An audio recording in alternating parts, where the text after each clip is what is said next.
lo que Michel Foucault definió como sociedad inquisitorial, la criminología surgió como un conocimiento inseparable de esas tecnologías de poder construidas alrededor del campo de la desviación. Esta actitud inquisitorial de la criminología produjo un conjunto de nuevos discursos sobre el homo criminalis, el reincidente, el ambiente criminógeno y la clase peligrosa. Pero David Garland nos comenta que la situación no ha cambiado mucho, pues se han creado nuevas estrategias penales que tienen todo un nuevo repertorio de prácticas basadas en la normalización, en la segregación y en la rehabilitación dentro de todas nuestras instituciones de justicia y a nivel social, que pues finalmente terminan generando criterios de sanción y formas de asignación. De más está decir que nuestros lineamientos político-criminales a nivel peruano y latinoamericano son discursos que terminan transmitiendo, que maquillan y legitiman un modelo normalizador de conductas violentas y que nos invitan a no cuestionar su selectividad, a dar respuestas automáticas a problemas complejos, a poder simplificar estos problemas y a poder reducir estos planteamientos. En ese sentido, como taller de política criminal y criminología Iure Facto, con el auspicio del Instituto de Criminología y Desarrollo Social Latinoamericano, INCRIDES, y también con la CASA, que es nuestra Facultad de Derecho y Ciencia Política de la Universidad Nacional Mayor de San Marcos, damos inicio al evento que se titula Criminología en el siglo XXI, principales problemáticas.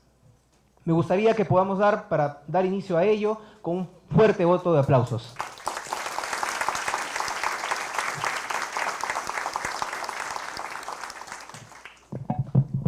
Buenos días a todos. En estos breves minutos quiero justificar el evento Criminología Latinoamericana en el siglo XXI. Criminología porque pretende buscar las causas reales de la concreción de los delitos, y latinoamericana porque partimos de la premisa que vivimos una violencia generalizada en nuestra región, violencia de los distintos estratos, un tipo de violencia no tan perceptible, un poco más sofisticado, y un tipo de violencia que sí es captado incluso por los medios y que ocupan gran parte de nuestra atención, pero que no son reprimidos con tal nivel que los primeros. En el siglo XXI porque nuestro contexto actual nos trae cuestiones como las nuevas formas de control, debido al avance tecnológico. Quiero agradecer además a los ponentes que nos acompañan en esta mañana, a la doctora Rosa Mavila, al doctor Urquizo, a la doctora Cecilia Toro, al decano de la Facultad de Derecho, Germán Esmol Arana, y a un personaje que no requiere presentación, diría yo, bastante conocido por nosotros, por todos los que hemos leído sus textos, el doctor Eugenio Raúl Zaffaroni, y el doctor Guido Crosato, que también nos acompaña como ponente esta mañana. Gracias a ustedes por su interés en participar de este tipo de eventos que para nosotros, como miembros del taller, consideramos un diálogo urgente y necesario. Gracias.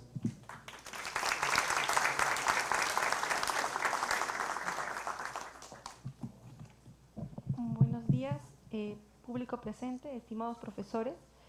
En esta oportunidad, en el marco de nuestra conferencia Criminología Latinoamericana en el siglo XXI, las principales problemáticas, no queremos empezar sin antes presentar un proyecto que se ha estado gestando desde hace unos meses. Es nuestra primera producción editorial, La crisis de los mitos convenientes sobre poder punitivo, construcción criminal y otras angustias, el cual tuvimos el agradable honor que sea prologado por el maestro Eugenio Raúl Zaffaroni y por el profesor Guido Crosato. ¿Por qué nosotros decidimos hacer un libro y por qué un libro que en este marco nos pareció bastante necesario? Nuestro libro principalmente alberga un conjunto de entrevistas que nacen a partir de las preguntas que nosotros teníamos cada sábado en nuestras sesiones académicas como taller. Preguntas, ya como lo han antecedido mis compañeros, sobre las diversas problemáticas que envuelve a Latinoamérica. Los procesos de criminalización sistemática contra distintos sujetos que son catalogados como peligrosos, los medios, la manera como se dirigen el discurso de miedo y de peligrosidad que hacen los medios de comunicación, la criminalización hacia los protestantes sociales, el proceso de encarcelamiento masivo que sufren sobre todo las clases más empobrecidas, es a raíz de esas situaciones tan propias de nuestra Latinoamérica que surgieron diversas interrogantes, las cuales tuvimos la oportunidad de mostrar y de confrontar con diversos profesores, tanto argentinos como peruanos. En nuestra publicación colaboran el profesor Eugenio Raúl Zaffaroni, el maestro Guido Crosato, la profesora Rosa Mavila, la profesora María Cecilia Toro, el doctor Matías Bailone, también está el Marcos Galván, está el doctor Felipe Villavicencio y muchos más. Nosotros no queríamos dar inicio a la conferencia de hoy día sin antes decirles que creemos que un taller de la universidad o de las universidades debe tener como convicción máxima el poder generar diversas cuestiones en cuanto a la construcción que tenemos de lo que se dice como delito o de cuestión criminal. Nosotros consideramos que la manera en cómo se están abordando ahora el estudio del delito, el estudio de política criminal, del derecho penal, es un tanto abstracto. Consideramos que es necesario abordar de manera real las consecuencias que ocasiona el poder punitivo sobre las diversas manifestaciones que tenemos de sociedades, tanto los pueblos indígenas, tanto los grupos vulnerables como las mujeres, clases empobrecidas. Existen una infinidad de procesos de criminalización que se dan dentro de nuestra Latinoamérica que merecen ser repensados también desde el derecho penal, desde la criminología y desde la política criminal. Es en este marco que hemos decidido sacar nuestra primera producción. Es bastante difícil poder sacarlo ya que no contamos con un sustento que ciertamente nos pueda apoyar a producir, pero estamos en eso y estamos avanzando en eso y bueno, muchas gracias. Ahora le doy pase a nuestro querido decano, el doctor Germán Esmolalana, para que pueda aperturar la conferencia. Muchas gracias.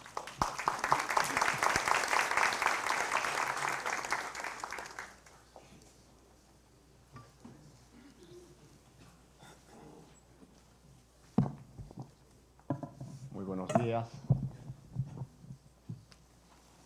maestro Eugenio Raúl Zaffaroni, señor doctor Guido Crosato, amiga Cecilia Toro,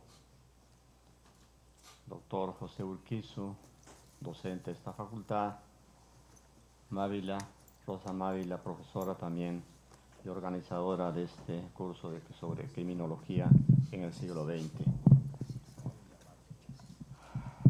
Como se ha indicado, en estos últimos años concurrimos a una situación de violencia, creo que en América Latina y en el Perú.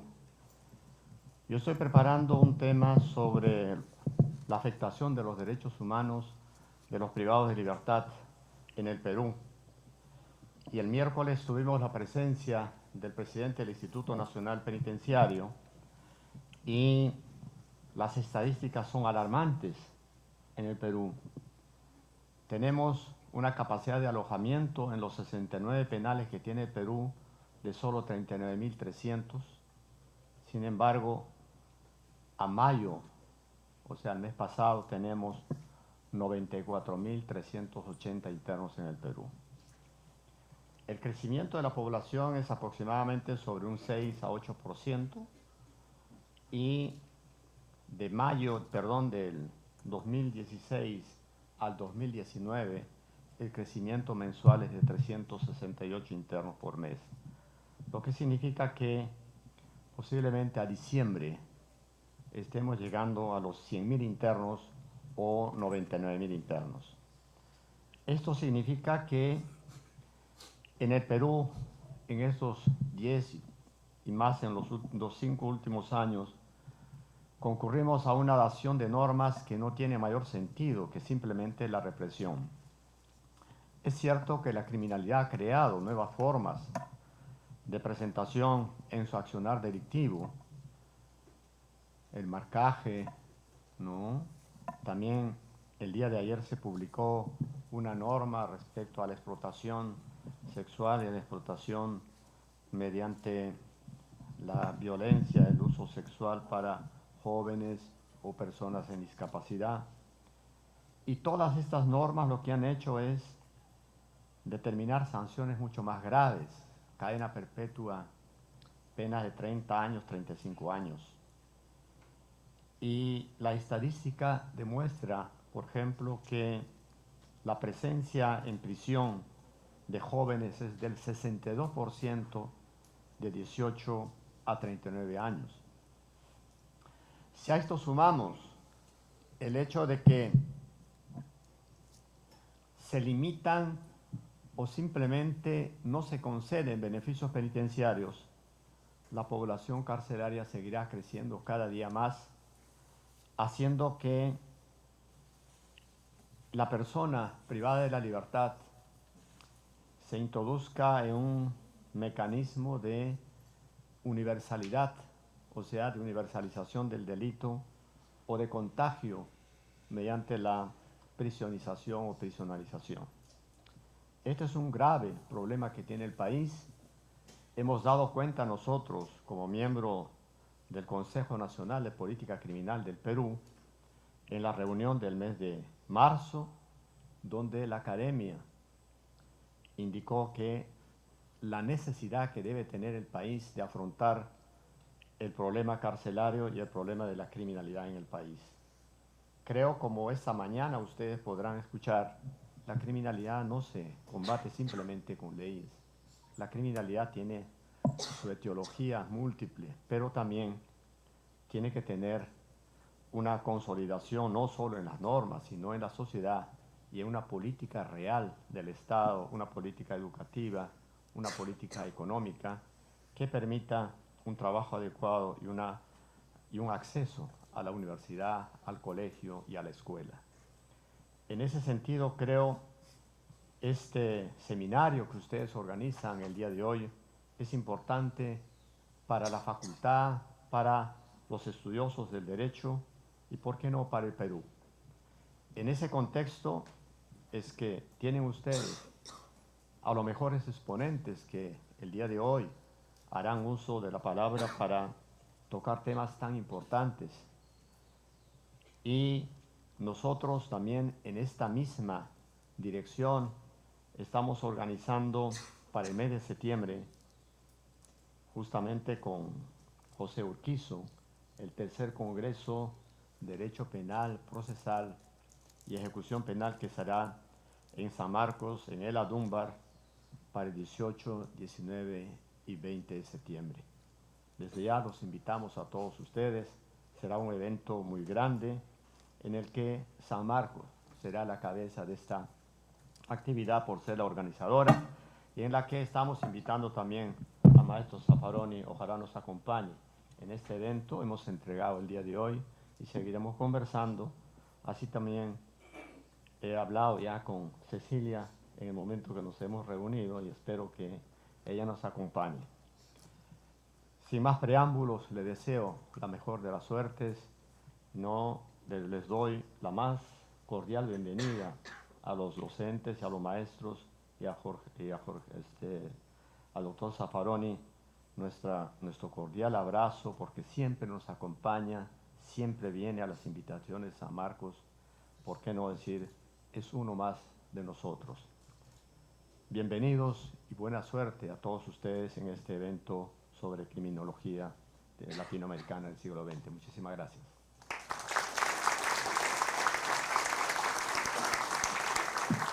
Gracias. Les pido nuevamente palmas para el distinguido decano. Gracias, decano, por sus palabras de inicio. A continuación, vamos a empezar presentando a cada uno de los ponentes.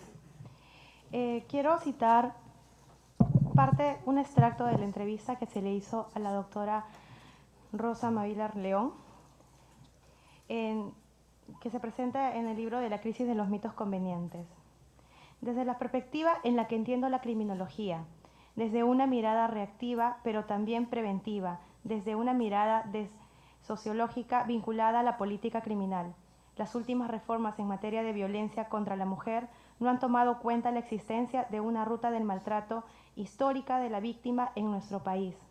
La ausencia de respuestas eficientes en el ámbito de la reacción penal pueden reconvertir apuestas que, si bien ya no son victimológicas, violan la teoría de la prueba y el principio de veracidad, debido a que, con el pretexto de la igualdad, pretenden reactivar la punición.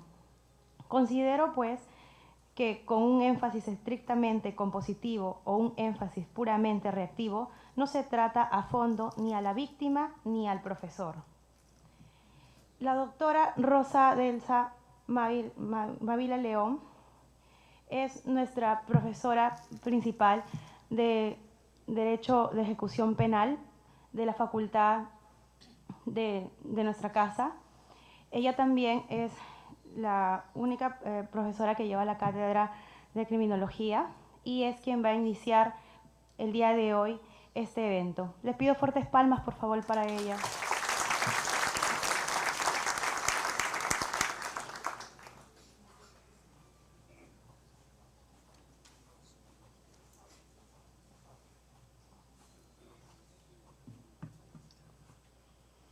Doctora Cecilia Toro, con quien hemos iniciado una relación de corte académico absolutamente productiva en sus interesantísimas reflexiones contenidas en su libro sobre cárcel, Estado y alternativas frente a la privación de libertad.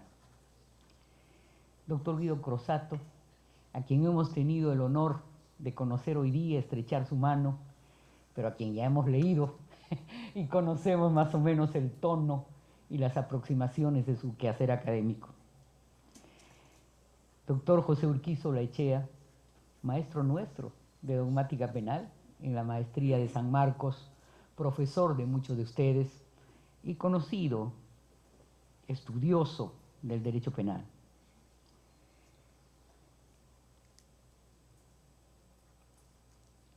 Doctor Eugenio Raúl Zaffaroni. Hay unas notas que escriben los argentinos cuando se recuerdan y dicen tal persona a quien habíamos amado tanto, citando alguna película, ¿no? Bueno, yo quiero decir que el profesor Zaffaroni es un actor del derecho penal, procesal, en el raciocinio criminológico, pero sobre todo es una persona a quien queremos tanto, porque asume con calor, con seriedad, con rigurosidad, también con pasión, sus puntos de vista sobre la reflexión de un derecho penal vinculado al cambio, de un derecho penal vinculado a la reforma, pero también inauditamente una concepción mucho más profunda, nociológica, filosófica, política, del sentido del derecho penal en el mundo contemporáneo. El profesor Zaffaroni es profesor honoris causa de nuestra universidad desde hace ya varios años. Y sin decir más, yo quiero reconocer la autoría de este evento, no en mi persona, sino en un grupo de estudiantes de San Marcos. ¿Cómo se llaman? Juris, tiene un nombre, Juris Factum, ¿no? O sea, y quiero una persona de Jean-Pierre, de Linda y demás integrantes del grupo reproducir ese verso de un canto de Violeta Parra, creo que es: me gustan los estudiantes porque levantan el pecho cuando les venden harina sabiéndose que es afrecho, ¿no? Y quiero reconocerlo porque evidentemente un contexto de raciocinio criminológico cotidiano nuestro, tremendamente influenciado por la criminología mediática, estos estudiantes levantan a contracorriente, si bien con sus peculiaridades, las viejas banderas del garantismo penal. Y sí, esta mañana yo quiero hablar algo de eso porque yo sé que los restantes disertantes van a hablar del contexto más macro de la globalización y a mí me corresponde algo hablar del Perú. Hay que trabajar la comprensión del pasado, para repensar el presente. Y si bien no pretendo hacer un paseo largo por nuestro positivismo criollo, que citando al propio maestro Zaffaroni, buena parte de nuestros positivistas no fueron ni siquiera plena y conscientemente positivistas. En el caso nuestro no es tanto, pero digamos es una tendencia general. La idea es usar el raciocinio de cuáles son los procesos sociales e históricos que han dado lugar al escenario de contrarreforma, involutivo, de retroceso que vivimos en el contexto de época concreto en la coyuntura de aquí y ahora, no solo en el Perú, sino también, que duda cabe, también en América Latina. ¿Por qué las prácticas del control del delito de modo exorbitante, ultrapunitivo, se intentan interiorizar en las nuevas generaciones de la comunidad jurídica y también de la ciudadanía como naturales?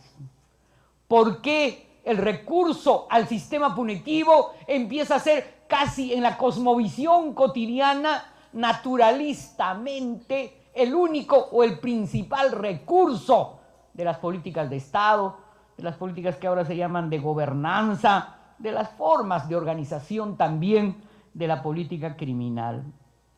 Y la pregunta viene y se desprende para el tema que vamos a tocar hoy día, en el sentido de cuáles son, pues, los procesos que están a la base de nuevas formas de abordar el raciocinio criminológico.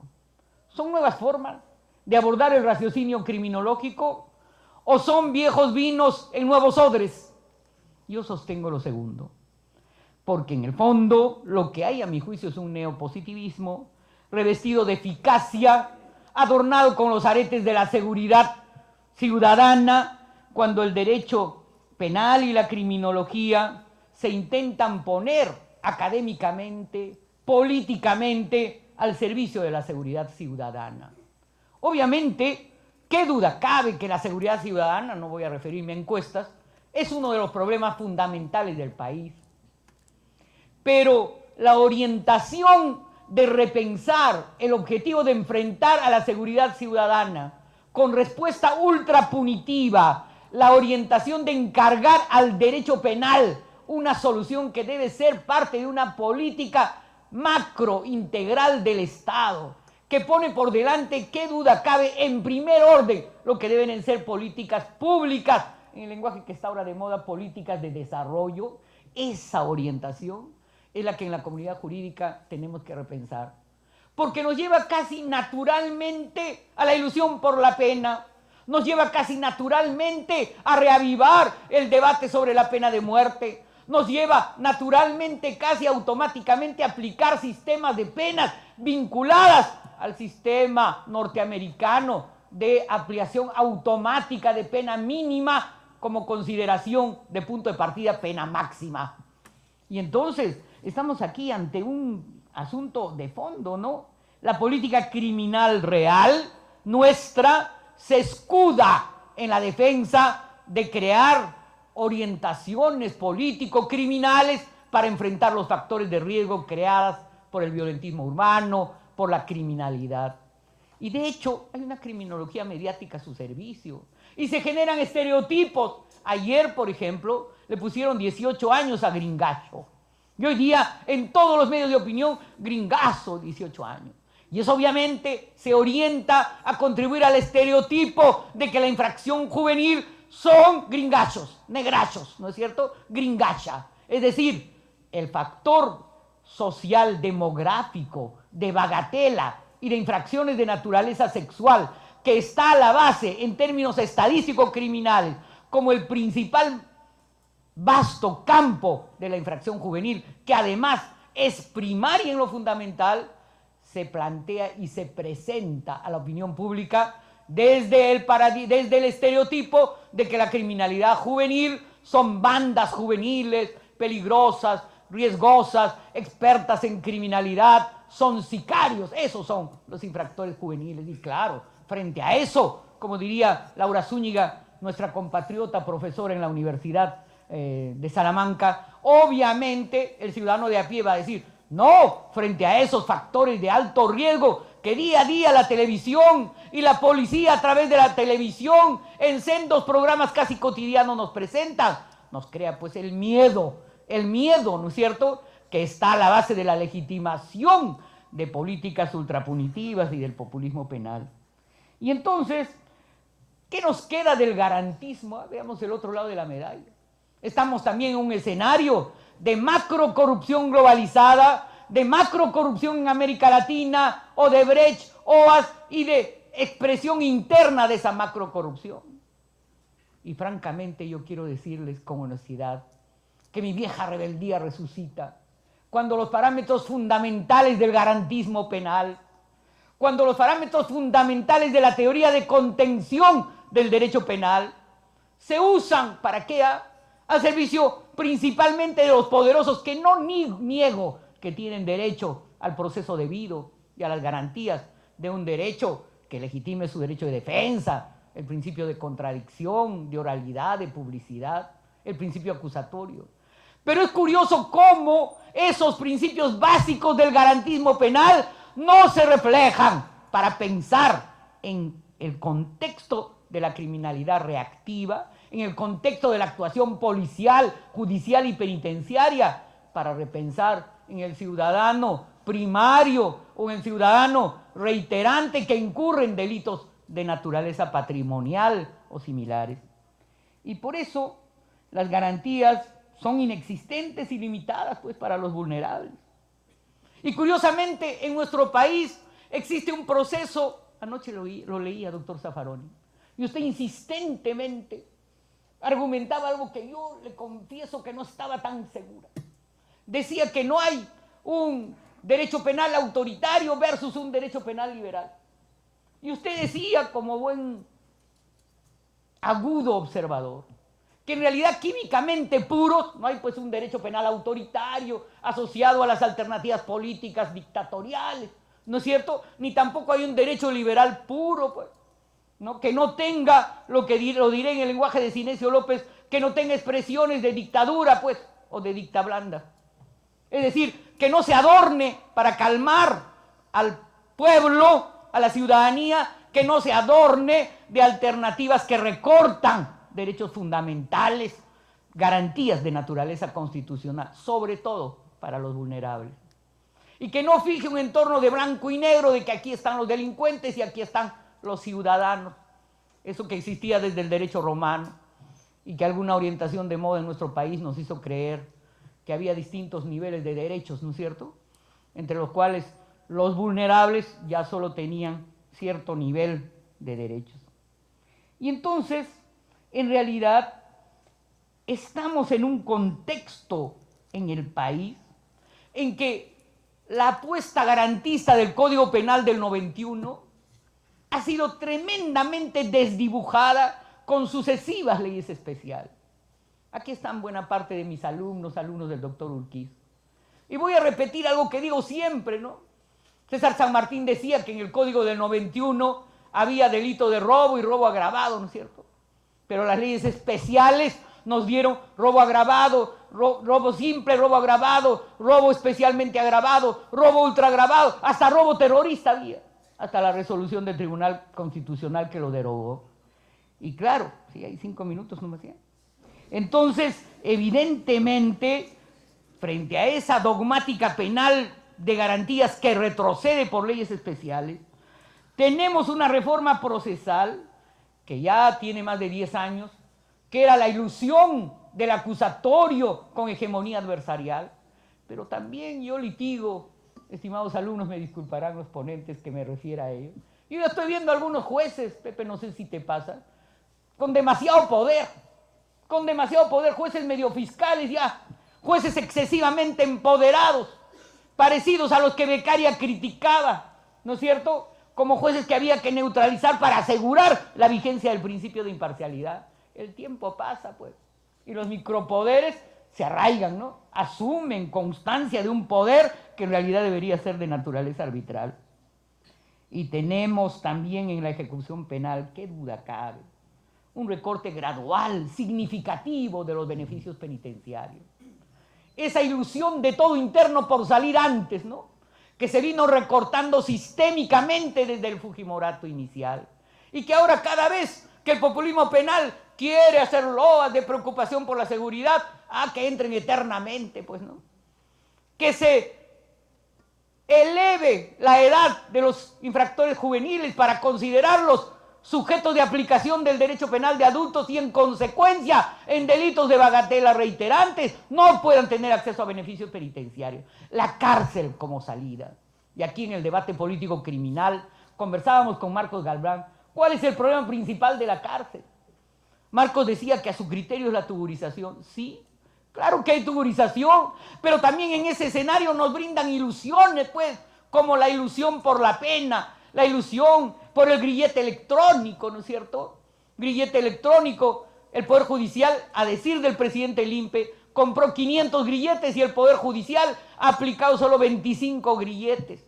Y entonces la alternativa frente al hacinamiento no son grilletes, es una política criminal que evidentemente no está ilusionada por la pena, es la vigencia de los beneficios penitenciarios, es empezar por aplicar políticas, por ejemplo, de descarcelación de la criminalidad primaria que tiene un tratamiento adecuado en la prisión.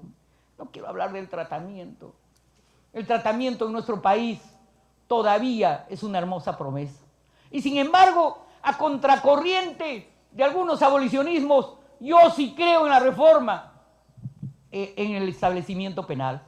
Yo creo que hay que apostar por la reforma carcelaria ahora que desde Estados Unidos nos plantean solo alternativas de punición, de ultracarcelación, de penas de 100, 150 años, que son en el fondo penas ya de por vida. Y entonces, en nuestro país hay un cambio, pues. Del terrorismo político hemos pasado al escenario del Estado de Derecho. De Montesinos y de Fujimori, ¿no es cierto?, hemos pasado a la criminalidad de cuello blanco. Y en nuestro país, como justamente no todo es negro ni blanco, ya no podemos ser contestatarios así nomás contra el Ministerio Público, contra el Poder Judicial. Yo sostengo, estimados alumnos, hay que defender las islas de integridad, de lucha contra la corrupción del Ministerio Público y del Poder Judicial. Hay que defenderlas, sí, porque en el contexto particular en el que nos estamos desenvolviendo, hay quienes quieren reinstitucionalizar políticas supuestamente neutras, pero que en el fondo encubren la corrupción en el sistema de justicia. Y por eso la experiencia inédita de fiscales y jueces de manos limpias, lo llamaré como los italianos, evidentemente debe enfocar una política adecuada desde la comunidad jurídica que institucionalice el enfrentamiento a nuevas y numerosas formas de corrupción en el país. Tomar en serio la perspectiva crítica implica hablar claro, pues. Y hablar claro significa ser contestatario, pero a la par comprometerse con el cambio. Significa comprometerse con la reforma carcelaria y con las políticas de humanización. Por ejemplo, con las políticas de llevar trabajo y universidad a la prisión. Por ejemplo, con las políticas de educación familiar en las cárceles. Voy a terminar diciendo que muchas veces se usa a la víctima para fundamentar políticas ultrapunitivas, para fundamentar populismo penal. Y se lo dice alguien que con razón, con convicción, tiene más de 30 años de ser feminista. Feminista dentro y fuera de los sistemas políticos y partidarios. Y es que desde la ley originaria de Beatriz Merino, de Lourdes Flores, todas las leyes contra el maltrato a la mujer han culminado en políticas supuestas de prevención y de control social centradas principalmente en el ámbito policial. ¿Pero qué está pasando? Últimamente, ¿de qué están llenos los periódicos? De feminicidio tras feminicidio. En la cotidianeidad hay feminicidio, feminicidio, y en consecuencia hay criminales graves, hay homicidas, pues a los que hay que aplicar el derecho de matar. Debate desde antaño, ¿no?, que se reproduce, se expresa con claridad en Rousseau, en Beccaria. Y entonces, aquí hay un problema. Miren, todas las leyes antimaltrato, en los últimos 20 años, terminan en políticas que mantienen el statu quo. La maltratada va a la comisaría. En la comisaría no le reciben la denuncia. Cuando le reciben, lo cual es un hecho heroico porque es pobre, pasa al médico legista. El médico legista no mide el daño psicológico. No se puede probar el agravio psicológico porque tiene que volver 6 meses y ya no vuelve la agraviada 6 meses después. Solo cuando hay lesión flagrante pasa al juez penal. El juez penal no considera que este sea un delito de alta lesividad y en consecuencia lo archiva. Y lo que ocurre, estimados presentes, es que denuncia frustrada, más denuncia frustrada, más denuncia frustrada, producirá, como dice bien una producción teórica de Naciones Unidas, conducirá ¿a qué? A una reproducción de la victimización que va a culminar casi naturalmente en el feminicidio. Y entonces, ¿qué debe ser la política criminal? Matar más feminicidas, ¿no es cierto? Llevar a la plaza, como decía Beccaria, en De los delitos y las penas, perdón, como decía Foucault, llevar a la plaza para que los niños vean cómo se mata al feminicida, o crear una nueva forma de ser hombre en este país, crear una cultura educativa que de verdad haga prevención contra estas formas de criminalidad, o dar un tratamiento a las familias y a los maltratadores dentro de la cárcel, y aún a los feminicidas, o construir un sentido común democrático en este país de la relación entre los géneros. Sentido común, estimados alumnos, que está en cuestión ahora con organizaciones de corte tradicionalista, de mentalidad y vocación autoritaria. Con mis hijos no te metas, ¿qué significa en nuestro país? Con mis hijos no te metas significa que los padres controlan la sexualidad infantil y adolescente. Significa la vieja posición victoriana de la escuela positiva, que pensaba que había que medir el momento exacto, ¿no?, en que el sexo bendecido por Dios para la fecundidad se va a convertir en la